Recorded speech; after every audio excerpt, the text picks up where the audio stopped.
Bienvenidos al tema número 2 de esta serie maravillosa titulada Historia y desenlace del conflicto final.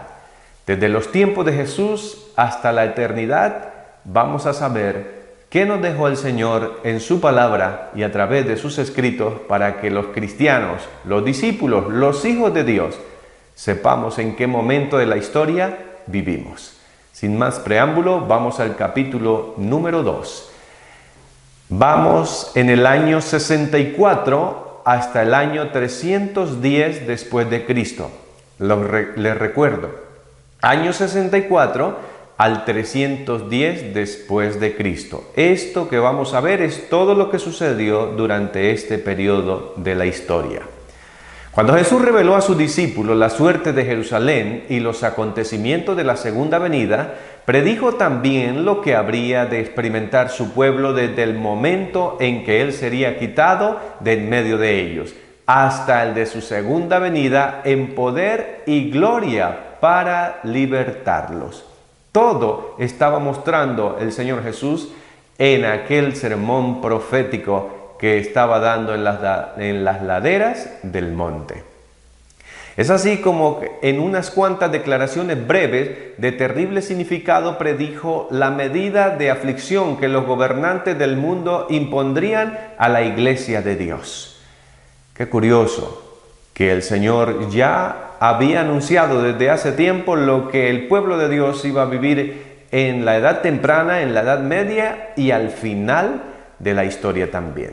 Mateo 24, versículo 9 nos dice lo siguiente: entonces os entregarán a tribulación, os matarán y seréis odiados por todos a causa de mi nombre.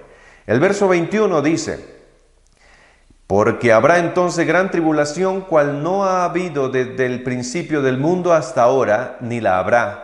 Y si aquellos días no fueran acortados, nadie sería salvo, pero por causa de los escogidos, aquellos días serán acortados. El Señor Jesús, en su omnisapiencia, como Dios, ya estaba siendo inspirado por el Espíritu Santo en su humanidad, estaba mostrando lo que había de acontecer a su pueblo y a sus discípulos en la historia de la tierra. Los discípulos de Cristo habrían de recorrer la misma senda de humillación, escarnio y sufrimientos que a Él le tocaba pisar.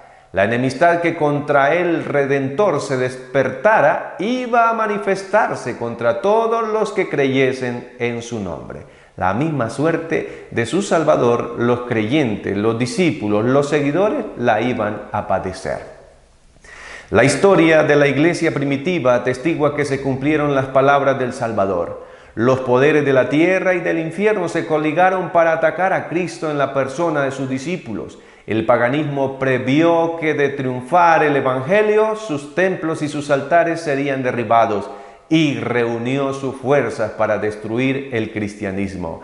Encendióse el fuego de la persecución. Al comienzo, en la iglesia primitiva, estimados y estimadas, el Evangelio era tan fuerte, tan poderoso que el paganismo tuvo miedo de su existencia. ¿Será lo mismo que acontece hoy en nuestros días? ¿El paganismo tiene miedo de los cristianos? Creo que no. Y esta terrible historia, esta terrible aleación viene desde tiempos de la iglesia primitiva. Continuemos. Y veamos cómo los cristianos fueron despojados de sus posesiones y expulsados de sus hogares. Todos ellos sufrieron gran combate de aflicciones. Experimentaron vituperios y azotes y a más de esto prisiones y cárceles. Es así como el apóstol Pablo lo registra allí en Hebreos capítulo 10, verso 32 y en el capítulo 11, versículo 36. Todo lo que padecieron estos hombres de fe. Muchos sellaron su testimonio con su sangre. Nobles y esclavos, ricos y pobres, sabios e ignorantes, todos eran muertos sin misericordia. Terrible, ¿no, hermanos? Terrible. Los cristianos eran inculpados calumniosamente de los más espantosos crímenes y eran señalados como la causa de las mayores calamidades, hambres, pestes y terremotos. Eran culpados de algo que no eran culpables. Eran señalados, eran injuriados, eran todo acusados. Para el fin del tiempo se espera lo mismo, así que la historia se va a volver a repetir. Se les condenaba como rebeldes contra el imperio, enemigos de la religión y azotes de la sociedad. Muchos eran arrojados a las fieras o quemados vivos en los anfiteatros. Algunos eran crucificados, a otros los cubrían con pieles de animales salvajes, y escuchen bien, y los echaban a la arena para ser despedazados por los perros. ¿Pueden imaginarse en estas terribles escenas, estimados y estimadas? Cosa difícil, cosa terrible. Nuestros antepasados sufrieron por el Evangelio y sin embargo nosotros hoy vivimos en los lujos de la comodidad. Tremendo. ¿Será el mismo Salvador al cual estamos siguiendo? Para preguntarnos, ¿no? Estos suplicios constituían a menudo la principal diversión en las fiestas populares. Grandes muchedumbres solían reunirse para gozar de semejantes espectáculos y saludaban la agonía de los moribundos con risotadas y aplausos. Se gozaban del sufrimiento, se burlaban de la fe. Terribles cosas que la palabra de Dios registra, hermanos y hermanas. Doquiera fuesen los discípulos de Cristo, escuchen bien, en busca de refugio, se les perseguía como a animales de rapiña. Se vieron pues obligados a buscar escondite en lugares desolados y solitarios. Se les hacía cacería. ¿Pueden imaginarse eso? Por seguir a Cristo, les hacían cacería. Hoy no padecemos persecución. Y al final vamos a ver por qué. Anduvieron destituidos, afligidos, maltratados, de los cuales el mundo no era digno. Y lógico, no eran dignos. Hoy día tampoco el mundo no es digno de los verdaderos siervos de Dios, pero no hay siervos de Dios hoy, pocos se ven. Sin embargo, el Señor sigue esperando por ti y por mí, hermano y hermana, amiga y amigo que me escucha a través de este medio. Es tiempo de buscar a Jesús, ¿no crees? Andando descaminados por los desiertos y por las montañas, y en las cuevas y en las cavernas de la tierra. Así lo registra el apóstol Pablo en Hebreos 11, 37 y 38. Las catacumbas ofrecieron refugio a millares de cristianos. Pero lo maravilloso de esto es que aquellos que se murieron en las cuevas, en las catacumbas, sepultados por la misma persecución, en el día de la resurrección, Cristo los sacará de allí, los levantará, resucitarán para gloria y vida eterna con Cristo Jesús. Amén. Qué hermoso y maravilloso será aquel momento, ¿no? Perseveremos para poder estar en el grupo de los salvados. Como los siervos de Dios en los tiempos antiguos, muchos fueron muertos a palo, no admitiendo la libertad para alcanzar otra resurrección mejor. Recordaban que su maestro había dicho que cuando fuesen perseguidos por causa de Cristo debían regocijarse mucho, pues grande sería su galardón en los cielos, porque así fueron perseguidos los profetas antes que ellos. Habían de recordar estas cosas porque esto les llenaría de fuerza, porque no eran los primeros. Ya en el pasado ya habían sido sus antepasados perseguidos y algunos y muchos muertos por causa del testimonio de Jesús, por causa de la vida eterna. Se alegraban de que los hallara dignos de sufrir por la verdad y entonaban cánticos de triunfo en medio de las crepitantes hogueras. Terrible, ¿no? Morían cantando. Nosotros a veces contemplamos estas escenas y decimos, ¿por qué? ¿Y cómo es que morían cantando? Bueno, se lo adelanto, estaban en el Espíritu, no en la carne. Y Dios quiere que estemos en el Espíritu y ojalá todo el tiempo, o mejor, todo el tiempo para poder heredar la vida eterna. Mirando hacia arriba por la fe veían a Cristo y a los ángeles que desde las almenas del cielo los observaban con el mayor interés y apreciaban y aprobaban su entereza. descendía del trono de Dios hasta ellos una voz que decía: sé fiel hasta la muerte y yo te daré la corona de la vida. Promesa que se encuentra en Apocalipsis capítulo 2, versículo 10, estimados. Está allí en la palabra de Dios. Sé fiel hasta la muerte. Esa promesa es para todos. Entre más los mataban, más aumentaban. El paganismo, el enemigo, el diablo pensaba que eliminándolos los iba a terminar, a exterminar. ¿Y qué pasaba? Donde había sangre se multiplicaban como hormigas, se multiplicaban en cantidades, y entre más mataban, más aumentaban. Gloria a Dios, porque se vuelve a repetir si es necesario. Dijo un cristiano, escuchen estas palabras que están en un libro de historia del historiador Tertuliano, Apología, párrafo 50. Este cristiano, reconviniendo a los jefes paganos que atizaban la persecución, dijo: atormentadnos, condenadnos, desmenuzadnos, que vuestra maldad es la prueba de nuestra inocencia. De nada os vale vuestra crueldad. No era más que una instigación más poderosa para atraer a otros a su fe. Más somos cuando derramáis más sangre, que la sangre de los cristianos es semilla. Que la sangre de los cristianos es semilla. Tremendas palabras dijo este hombre, lógicamente inspirado por el Espíritu Santo y con una fe puesta en el autor y consumador de la fe. Los padecimientos unían a los cristianos unos con otros y con su Redentor. Mi pregunta es, ¿hoy están los cristianos unidos unos con otros? No. Hoy uno habla del otro, el uno raja del otro, el uno juzga al otro, pero no hay unidad. La persecución los llevó a unirse. ¿Será que necesitamos persecución para unirnos? Posiblemente. El ejemplo que daban en vida y su testimonio al morir eran una constante atestación de la verdad, y donde menos se esperaba, los súbditos de Satanás abandonaban su servicio y se alistaban bajo el estandarte de Cristo. Maravillosa gracia, ¿no?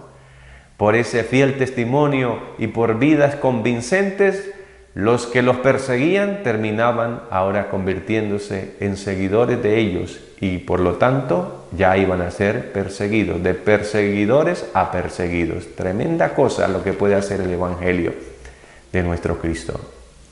En vista de esto, Satanás se propuso oponerse con más éxito al gobierno de Dios, implantando su bandera en la iglesia cristiana. Si podía engañar a los discípulos de Cristo e inducirlos a ofender a Dios, decaería su resistencia, su fuerza y su estabilidad, y ellos mismos vendrían a ser presa fácil. Satanás cambia de estrategia. Como no pudo con el enemigo, únetele. Eso hizo Satanás. Como los cristianos crecían y veía que no podía exterminarlos, al contrario, se multiplicaban, cambió de estrategia y decidió unírsele. Tremendo. Cesó la persecución y la reemplazaron las peligrosas seducciones de la prosperidad temporal y del honor mundano. No hubo persecución, así que se relajaron, y ahora ¿qué? Comenzaron a fijarse en lo temporal, en las riquezas, en lo terreno, y se olvidaron de lo celestial. Tremenda cosa, porque hoy sucede lo mismo, ¿no, apreciados? Habiendo, o sea, los mundanos o idólatras, hecho algunas concesiones, propusieron que los cristianos hicieran la suya para que todos pudiesen unirse en el terreno común de la fe en Cristo. Tremendo. Es así como vienen las coaliciones, vienen las uniones ilícitas, paganismo y cristianismo. La iglesia no debía contaminarse, sin embargo el paganismo quiso meterse y la iglesia le abrió la puerta. Y por eso se destruyó la iglesia. La iglesia se vio entonces en el gravísimo peligro.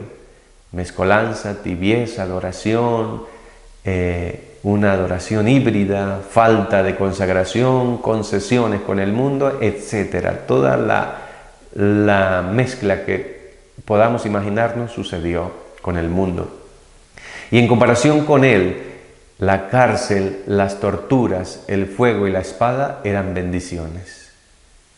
Es decir, cuando llegó la comodidad y la tranquilidad y la paz, entre comillas, se relajaron y se fueron a la perdición. Por eso la persecución y las cárceles y la imposición de cosas difíciles para los cristianos, pues los llevaba a estar unidos y cerca de Dios. Hoy pasa lo mismo, no hay persecución, hay comodidad, por eso la tibieza es latente en la iglesia de Dios. Fue un tiempo de profunda angustia para los verdaderos discípulos de Cristo. Bajo el manto de un cristianismo falso, Satanás se introducía en la iglesia para corromper la fe de los creyentes y apartarlos de la palabra de verdad. ¿Cómo? Satanás se introducía en la iglesia para corromper la fe de los creyentes. Y hasta hoy Satanás sigue metido en la iglesia para que hagamos concesiones con el mundo, para que hagamos concesiones con él. La mayoría de los cristianos consintieron al fin en arriar su bandera y se realizó la unión del cristianismo con el paganismo. Aunque los adoradores de los ídolos profesaban haberse convertido y unido con la iglesia, seguían aferrándose a su idolatría y solo habían cambiado los objetos de su culto por imágenes de Jesús y hasta de María y de los santos. La levadura de la idolatría introducida de ese modo en la iglesia prosiguió su funesta obra. ¿Ven? Los paganos vinieron con sus tradiciones, con sus costumbres de idolatría, y entonces ahora se introducen los santos hasta la Virgen María. ¿Y qué más vemos allí? Todo lo que tiene que ver con idolatría e imágenes, y que algunas iglesias los mantienen hasta hoy. Doctrinas falsas, ritos supersticiosos y ceremonias idolátricas se incorporaron en la fe y en el culto cristiano. Al unirse los discípulos de Cristo con los idólatras, la religión cristiana se corrompió y la iglesia perdió su pureza y su fuerza. Hubo, sin embargo, creyentes que no se dejaron extraviar por esos engaños y, adorando solo a Dios, se mantuvieron fieles al autor de la verdad. La iglesia toma otro rumbo. El paganismo se introduce en ella y la iglesia toma otro rumbo. Pero los verdaderos cristianos se mantuvieron fieles. ¿Siguieron adorando en la iglesia? ¿O tal vez tuvieron que hacerse a un lado o buscar un lugar diferente para reunirse? ¿Qué nos dice la historia? De modo que mientras continuó la persecución, la iglesia permaneció relativamente pura, pero al cesar aquella se adhirieron a esta conversos menos sinceros y consagrados, y quedó preparado el terreno para la penetración de Satanás. ¿Cómo? La tibieza, la adoración híbrida, el servicio a dos señores, desde aquel tiempo y hasta ahora ha predominado. Pero no hay unión entre el príncipe de luz y el príncipe de las tinieblas, ni puede haberla entre los adherentes del uno y los del otro. Cuando los cristianos consintieron en unirse con los paganos que solo se habían convertido a medias, entraron por una senda que les apartó más y más de la verdad. ¿No es a veces que queremos por ganar a veces a los cristianos hacer cosas que ellos hacen? Por ganar a los mundanos o paganos, hacer cosas que ellos hacen, ¿y qué sucede? Terminamos nosotros más hundidos que ellos en lugar de salir de allí. Tremendo, ¿no? Satanás se alegró mucho de haber logrado engañar a tan crecido número de discípulos de Cristo. Luego ejerció aún más su poder sobre ellos y los indujo a perseguir a los que permanecían fieles a Dios. Tremendo, ¿no? Los que habían sido una vez defensores de la fe cristiana eran los que mejor sabían cómo combatirla. Y estos cristianos apóstatas, junto con sus compañeros semipaganos, dirigieron sus ataques contra los puntos más esenciales de las doctrinas de Cristo. ¿Cómo es eso? Los medio convertidos y aquellos que bajan la norma de Cristo y agradan al mundo, se convirtieron en los peores persecutores. ¿No es acaso hoy lo mismo? Cualquiera que quiere guardar el Evangelio y vivir el Evangelio como debe ser, ¿no es perseguido por sus mismos hermanos, su misma iglesia? Eso pasó ya entre el año 64 y 310 aproximadamente. Fue necesario sostener una lucha desesperada por parte de los que deseaban ser fieles y firmes contra los engaños y las abominaciones que, envueltos en las vestiduras sacerdotales, se introducían en la iglesia. La Biblia no fue aceptada como regla de fe. A la doctrina de la libertad religiosa se le llamó herejía y sus sostenedores fueron aborrecidos y proscritos. ¿Cómo? Se saca la Biblia y ustedes ya saben qué iglesia iba a empezar a predominar. O sea, qué iglesia surge cuando la iglesia baja la norma y el paganismo se mete con sus tradiciones y sus costumbres. ¿Qué iglesia comienza a surgir? ¿Qué iglesia comienza a tomar fuerza? ¿Qué iglesia comienza a manifestarse? Y eso lo vamos a ver con nombre propio en el tercer capítulo. Es así como la historia nos va diciendo muchas cosas, apreciados y apreciadas. Tras largo y tenaz conflicto, los pocos que permanecían fieles resolvieron romper toda unión con la iglesia apóstata, si ésta rehusaba aún desechar la falsedad y la idolatría. Y es que vieron que dicho rompimiento era de todo punto necesario si querían obedecer la palabra de Dios. No pudieron permanecer. Cuando la iglesia se unió con el paganismo, los verdaderos cristianos salieron, porque no podían estar ahí debido a la tibieza. Bueno, el Señor está llamando hoy a su pueblo, a conformar ese pueblo para el final del tiempo. Y tienen que salir de todas las religiones, tienen que salir de todas las iglesias, los verdaderos adoradores. El tiempo no ha cambiado.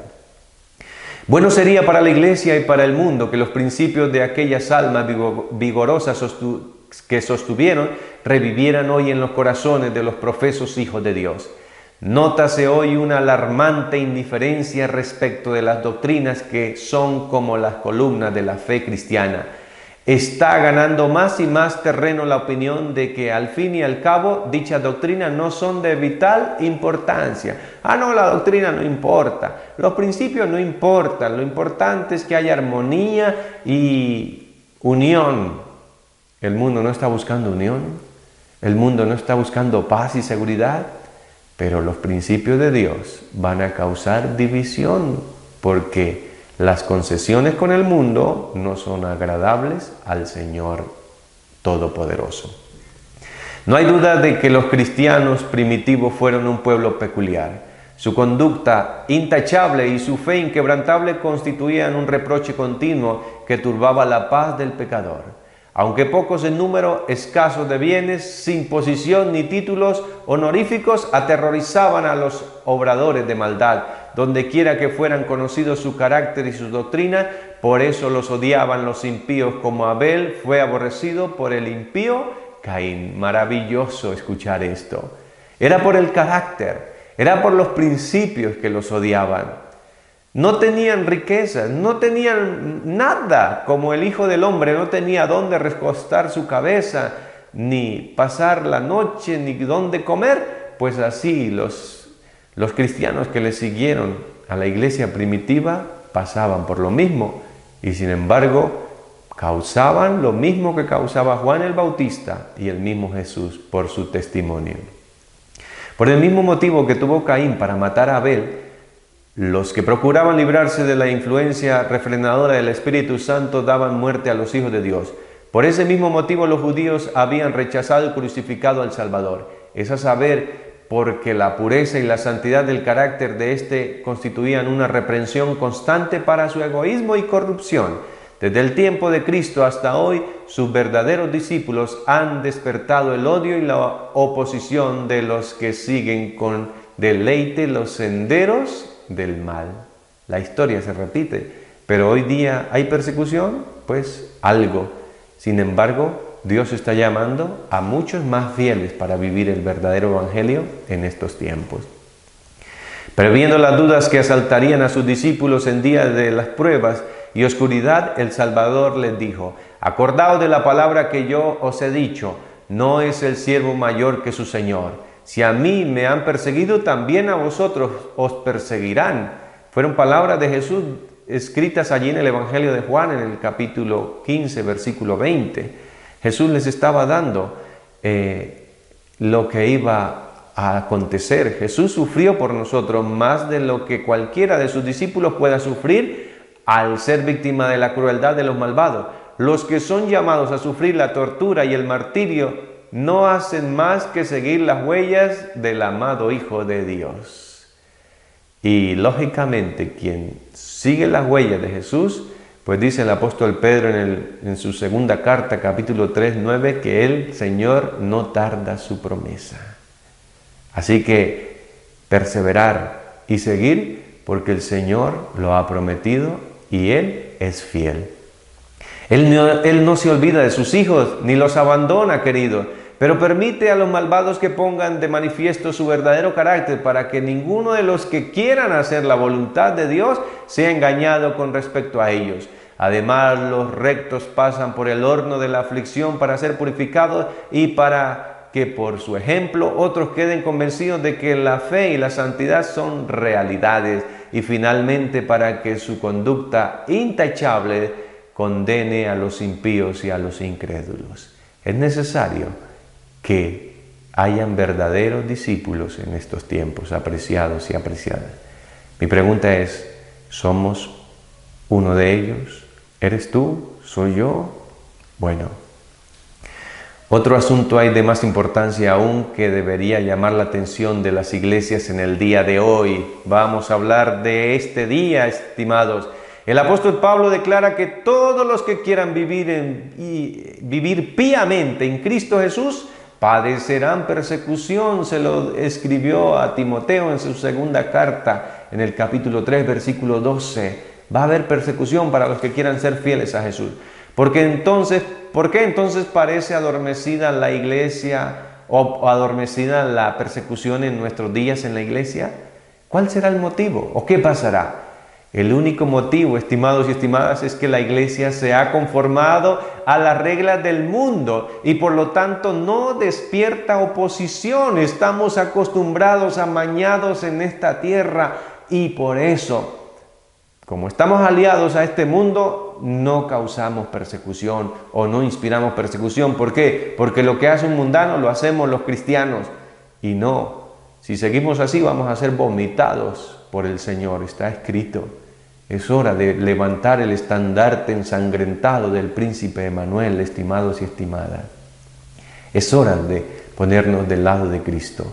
La religión que se profesa hoy no tiene el carácter puro y santo que distinguiera a la fe cristiana en los días de Cristo y sus apóstoles. Si el cristianismo es aparentemente tan popular en el mundo, ello se debe tan solo al espíritu de transigencia con el pecado, a que las grandes verdades de la palabra de Dios son miradas con indiferencia y a la poca piedad vital que hay en la iglesia.